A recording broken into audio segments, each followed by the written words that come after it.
Welcome to the Scoop School podcast, where we tackle your conundrums about the retail ice cream and frozen dessert business. And now, here's your host. He believes both revenge and dessert should always be served cold. The ice cream bloke and self-appointed headmaster of Scoop School, Steve Christensen. G'day ice cream lovers, thanks for tuning into the podcast today. It's nice to have you here. Whether you are listening on iTunes, hey, if you're not listening on iTunes, why don't you download iTunes, listen to it in the car on the way to work. Great way to start the day, listening to me. Or at least having a bit of a chit chat. If you're watching on YouTube, then click subscribe so we can keep this goodness going. Anyway, I do want to jump into a pretty serious topic today, that of pasteurization. Before we do that, I do want to thank our episode sponsor, which is Lloyd's of Pennsylvania. Andy, Barry, Jones, and the whole family there at Lloyd's, family-owned business, specialize in ice cream and frozen custard bases, the dairy base.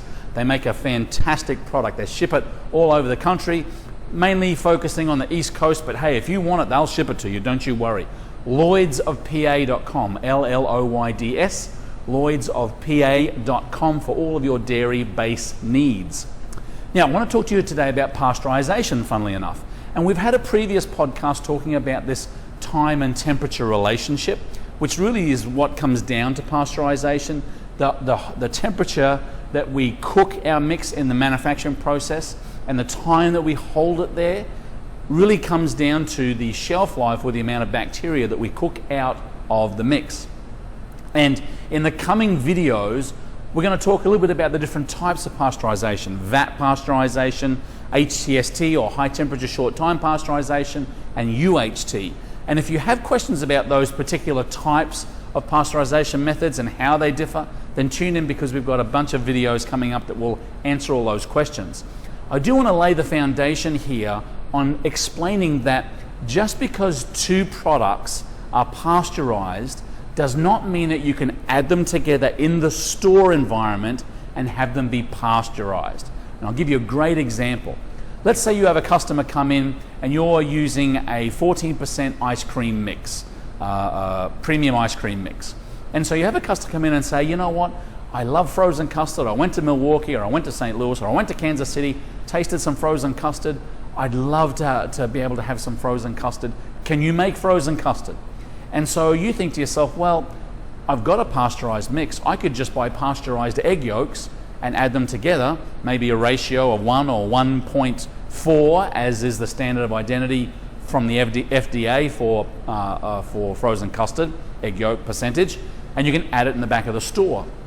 Again, just because you have a pasteurized dairy mix, 14%, and a pasteurized egg yolk mix, does not mean that they are both pasteurized or they're pasteurized as a whole when you put them together. Because the big issue is that the bacteria strains and the different elements of bacteria in your mix are completely different to that in your egg yolk.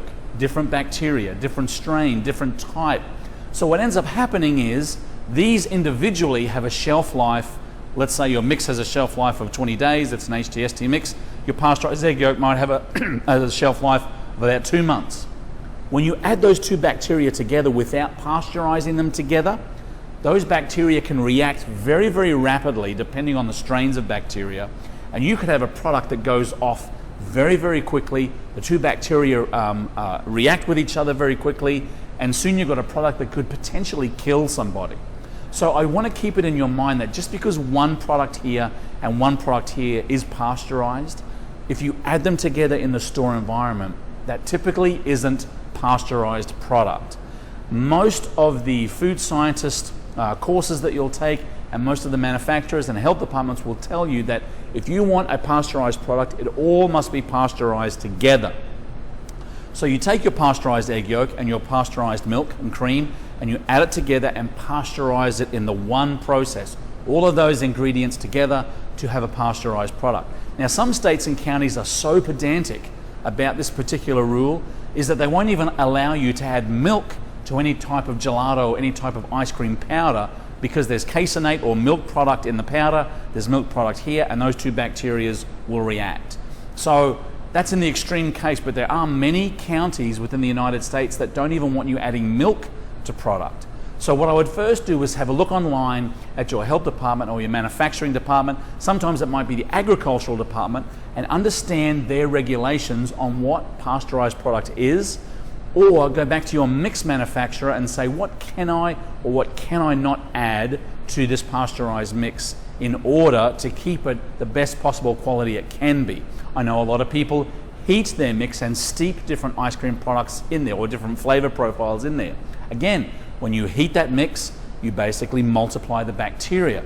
So it's important to go back to your mix manufacturer and ask what you can and what you can't or shouldn't do with your mix so far as adding different products to it to flavor it. I hope that makes sense. Look, in a nutshell, you can't just take two separately pasteurized products, whip them together in the store and say that the product's pasteurized. It just doesn't work like that.